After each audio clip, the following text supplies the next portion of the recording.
Break के बाद एक बार फिर से आप सभी का स्वागत है आयुर्वेद पर आधारित हमारे इस बेहद खास कार्यक्रम स्वस्थ विचार में। मैं हूं आपके साथ आपका साथी विकास।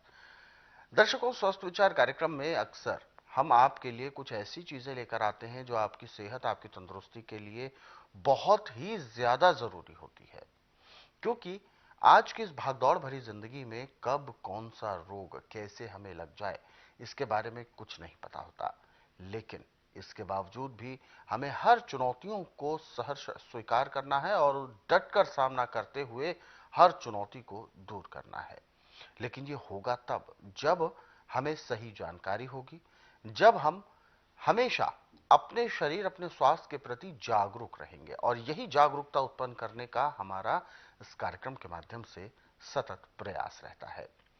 और इसीलिए हम आप सभी से अनुरोध भी करते हैं कि जब भी आप इस कार्यक्रम को देखने बैठें तो कॉपी और पेन जरूर लेकर बैठा करें। जो भी नुस्खे, उपचार आपको बताए जाएं, उनको आप लिख जरूर लें। कहीं आपसे चूक ना हो जाए, कहीं आपसे ये छूट ना जाए। और ये जो अनमोल धरोहर है आयुर्वेद की, इसके बारे में हमें समय समय पर जितना भी ज्यादा से ज्यादा पता लगता रहे, उतना बेहद जरूरी है। आज के इस कार्यक्रम में भी हम एक ऐसे मुख्य विषय पर हम चर्चा करने जा रहे हैं, तो आप सभी के लिए यह विषय बहुत जरूरी है। ध्यानपूर्वक इस कार्यक्रम को सुने, समझें और उसे अपने जहन में उतारने का प्रयास जरूर करें। गुरुजी, आज के इस अंक में हम बात करने जा रहे हैं नक्सीर की। कहते हैं कि नक्सीर एक ऐसी समस्या है, एक ऐसा रोग है, एक बार यदि ब्लीडिंग होना शुरू हो जाती है, क्योंकि नक्सीर में नाक से ब्लीडिंग होती है, लेकिन वो क्यों होती है, क्या वजह होती है, उसके बारे में नहीं पता होता। और कहते हैं एक बार शुरू हो जाती है तो कभी कभी ऐसी स्थिति देखा जाता है कि रुकने का नाम नहीं लेती और इससे ये मृत्युदायक भी होती है। तो क्या है ये नक्सीर, क्यों होती है और इसकी वजह क्या मानते हैं आप? देखिए, जब किसी का पित्त बढ़ जाता है तो दिल से जो दिमाग को खून की नसें जा रही है वो नसें फट जाती हैं।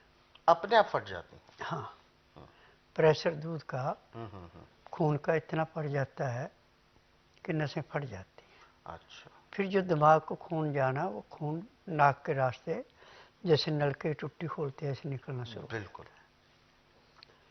मेडिकल साइंस तो सिर के ऊपर ठंडा पानी डाल के उसको कंट्रोल करने की कोशिश करती, परंतु होता नहीं है।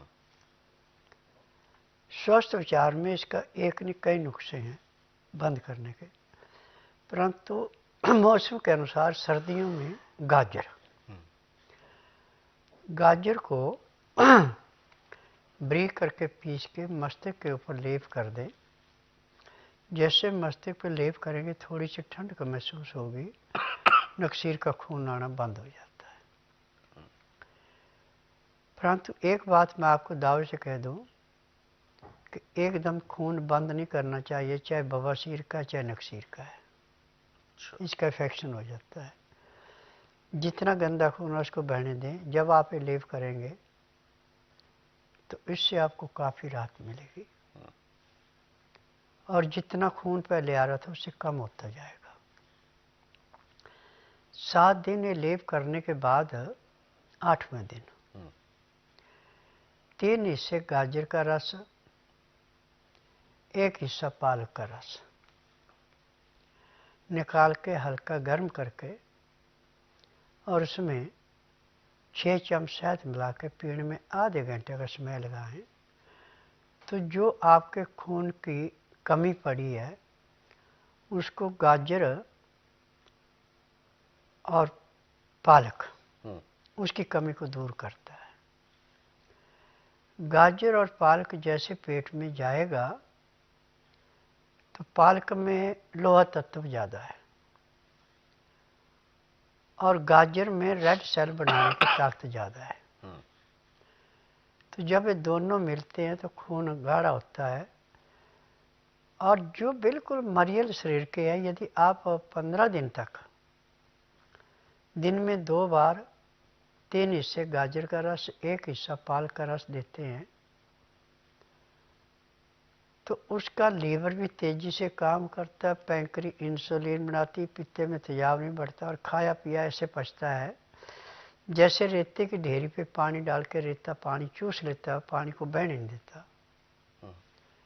ऐसे लीवर काम करता है और खून को बिल्कुल नॉर्मल करके दिल को देके शरीर में भ्रमण करा के मुरझाए वो शरीर को भी हरियाली लाता है। ये गाजर में और पालक के अंदर के गुण है। और गर्मी का मौसम हो तो उसमें नींबू का रस निकाल करके कपड़े से छान के 5-5 बूंद नाक में डालने से तत्कालीन नक्सीर बंद हो जाती है और दोबारा जिंदगी में कभी आएगी भी नहीं। ये भी इसका प्रभाव है जी। परंतु मौसम के अनुसार हर एक चीज़ का उपचार करना चाहिए। ये नहीं है कि मौसम कोई भी और कोई भी नुस्खा कर लें तो इसमें बजाय लाभ के हानि भी होती है। तो नुस्खा मौसम के अनुसार ही अपनाना चाहिए। और ऐसे जो खाने के साथ नींबू 12 महीने ले रहा है या लहसुन प्याज अदरक का रस 12 महीने गर्म पानी में मिला के खाने के साथ ले रहा है, उसको ज़िंदगी में ना तो कोई रोग होता है ना किसी डॉक्टर के पास जाना पड़ता है। क्योंकि उसका तरीका है कि जब भी आप खाना खाएं ताज़ा गर्म गर्म खाना खाएं, खाना खाते समय 2 गिलास गर्म पानी लहसुन प्याज अदरक का रस मिला के या काला नमक या सिंधा नमक काली मिर्च या नींबू का रस मिला के पीते हैं। उसका तरीका है कि 2-4 गिराई खाना खाया 2 घुट पानी पिया, फिर 2-4 गिराई खाना खाया 2 घुट पानी पिया। पानी पीने में खाना खाने में यदि आप 1 घंटा लगाते हैं तो आपको जब तक शरीर के अंदर सांस है किसी दवाई दारू की जरूरत नहीं पड़ेगी, ना ही आपको कोई रोग होगा। बिल्कुल। तो ये जो हम सभी ने ध्यान रखनी है जो बातें वो अभी गुरुजी ने बताई हैं, और खास तौर पर मौसम के मुताबिक जो भी चीजें हमें प्रकृति देती है हमें उसका प्रयोग अच्छे से करना चाहिए। मौसम के मुताबिक जो फल हमें मिलते हैं उन्हें हमें सेवन करना चाहिए। हालांकि बिना मौसम के भी आज के इस आधुनिक दौर में सब चीजें मिलने लगी हैं, परंतु प्रयास यही करें कि मौसम के मुताबिक जो चीजें मिलती हैं उसका प्रयोग यदि उस समय पर करेंगे, क्योंकि हर चीज का एक समय होता है और उसकी उपयोगिता उसी समय में सर्वाधिक होती है। तो ऐसे में जब मौसम का समय आता है तो जो फल जिस मौसम का होता है उसमें उसका प्रयोग जरूर करें। सब्जी का भी ऐसे ही आपको प्रयोग करना है, वनस्पतियों का प्रयोग भी आपको इसी प्रकार से करना है, तभी आपको बहुत ज्यादा लाभ देगा। हालांकि किसी भी जो रोग होते हैं, अनेक प्रकार के रोग होते हैं, उनके जो उपचार होते हैं वो भी अलग अलग हो सकते हैं। अलग अलग मौसम के मुताबिक अलग अलग ऋतुओं में पाए जाने वाले जो फल सब्जियां जो औषधियां हैं उनके मुताबिक अलग अलग उपचार हो सकते हैं। तो इसीलिए हर एक उपचार को आपको जानना बेहद जरूरी है, और इसीलिए हम कहते हैं कि आप जब भी इस कार्यक्रम को देखने बैठते हैं तो कॉपी और पेन जरूर लेकर बैठा करें ताकि आपसे कोई भी नुस्खा छूट ना जाए। और यदि आप इस तरीके के नुस्खे पढ़ना चाहते हैं, यदि आप समय निकालकर कुछ समय अपने स्वास्थ्य को देना चाहते हैं तो स्वस्थ विचार पुस्तकें जरूर पढ़ें, और इन पुस्तकों को आप अपने घर पर कोरियर या डाक के माध्यम से मंगवा सकते हैं। इसके लिए आपको हेल्पलाइन नंबर्स पर कॉल करना होगा। नंबर आपकी टीवी स्क्रीन पर